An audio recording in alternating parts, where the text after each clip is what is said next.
Olá, meus irmãos. Eu espero que a paz do nosso Senhor Jesus esteja reinando em seu coração durante esses dias de epidemia. Talvez um dos maiores problemas que temos visto nas pessoas ao longo desse tempo é a ansiedade. Fique comigo, nós iremos ver um pouco mais sobre isso à luz das Escrituras.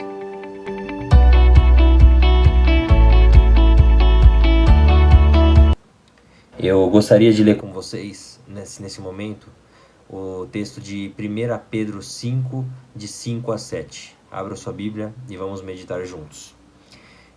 A palavra de Deus diz assim: Peço igualmente aos jovens, estejam sujeitos aos que são mais velhos, que todos se revistam de humildade no trato de uns com os outros, porque Deus resiste aos soberbos, mas dá graça aos humildes. Portanto, humilhem-se debaixo da poderosa mão de Deus, para que Ele, em tempo oportuno, os exalte. Lancem sobre Ele todas as suas ansiedades, porque Ele cuida de vocês. É muito interessante porque Pedro aqui começa o capítulo 5 dando instruções aos anciãos. A palavra lá traz a ideia de anciãos ou presbíteros. Então ele começa dando instruções àqueles que são mais velhos, os líderes, os mais maduros da igreja. E no verso 5, ele passa a dar uma instrução àqueles que são mais novos. Ele começa: peço igualmente aos jovens, estejam sujeitos aos que são mais velhos. E em seguida, ele parece que é como se ele rompesse a instrução tanto para um grupo como com outro e agora fosse dar uma instrução geral. Ele fala: olha, que todos, tanto os mais velhos como os mais novos, se revistam de humildade no trato uns para com os outros, porque Deus resiste aos soberbos, mas dá graça aos humildes. Querido, humildade está intimamente ligado com essa questão da ansiedade, porque se nós formos humildes e confiarmos no Senhor, certamente nós não caminharemos em ansiedade. A ansiedade é fruto muitas vezes de um coração orgulhoso, de soberba, de achar que a gente é capaz de resolver os nossos próprios problemas sozinhos. E quantos de nós durante esses dias não temos pensado maneiras e situações em que nós resolvemos isso, resolvemos aquilo, do nosso trabalho, a forma como evitar a contaminação com vírus, e o que eu devo fazer, o que eu não devo. Enfim, a gente se põe numa situação de querer resolver tudo. E é um desafio para cada um de nós tudo isso. E aqui Pedro começa a instruir: olha, primeira coisa, se revista de humildade. Não queira se colocar no lugar de Deus. Coloque-se no seu lugar, entenda quem você é, entenda suas limitações. E é interessante que em seguida, ainda no verso 5 ele fala: porque Deus resiste aos soberbos, mas dá graça aos humildes. Aqui Pedro faz uso de um texto de Provérbios 3:34. Ele está usando o Antigo Testamento para falar: olha, Deus resiste ao orgulhoso, ao soberbo, mas ao humilde ele concede a sua graça. Deus espera que sejamos humildes e não orgulhosos. O orgulho está claramente ligado com uma falta de confiança no Senhor, porque quando nós somos orgulhosos, nós confiamos no na nossa própria capacidade de resolver, de fazer, de acontecer. Nós colocamos a nossa confiança em nós mesmos.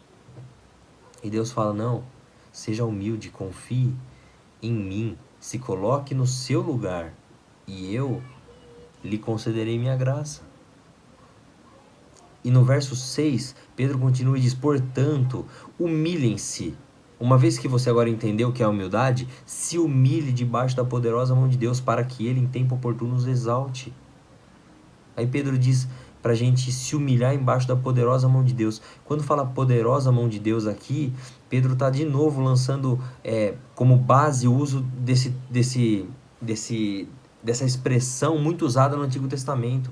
Por exemplo, em Êxodo 13, quando Deus livra o povo do Egito, fala que Deus os tirou com mão forte ou com mão poderosa.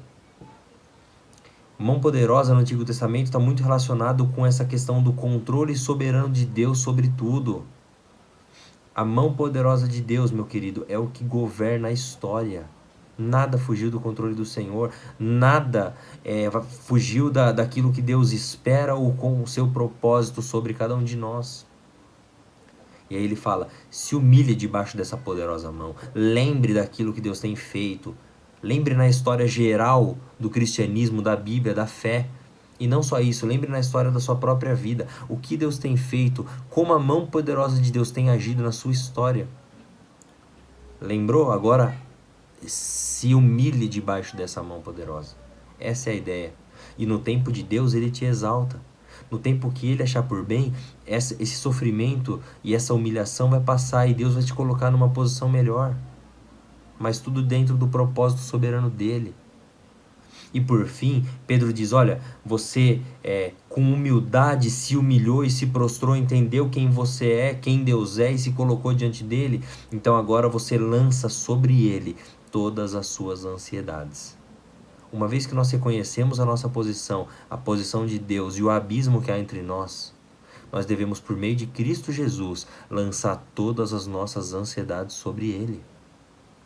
E nesse exemplo de lançar ansiedade sobre ele, eu gostaria de ler com você também o texto de 1 Samuel 1, de 10 a 18. Vou ler aqui. 1 Samuel 1, de 10 a 18. Ana estava muito angustiada e chorava sem parar enquanto orava ao Senhor. Então fez o seguinte voto: Ó Senhor dos exércitos, se olhares com atenção para o sofrimento de tua serva, se responderes à minha oração e me deres um filho, eu o dedicarei para sempre ao Senhor, e o cabelo dele nunca será cortado. Enquanto ela fazia sua oração ao Senhor, Eli a observava. Viu que os lábios dela se moviam, mas como não ouvia som algum, achou que ela estivesse bêbada. Até quando vai se embriagar? Disse ele. Largue esse vinho.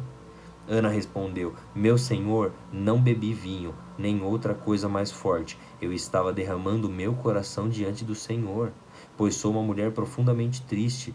Não pense que sou uma mulher sem caráter. Estava apenas orando por causa da minha grande angústia e aflição. Nesse caso, vá em paz, disse Eli, que o Deus de Israel lhe conceda o que você pediu. Muito obrigada, exclamou ela. Então Ana voltou e começou a se alimentar novamente, e seu rosto já não estava triste. Olha que interessante, a situação em si, nesse momento, não muda imediatamente.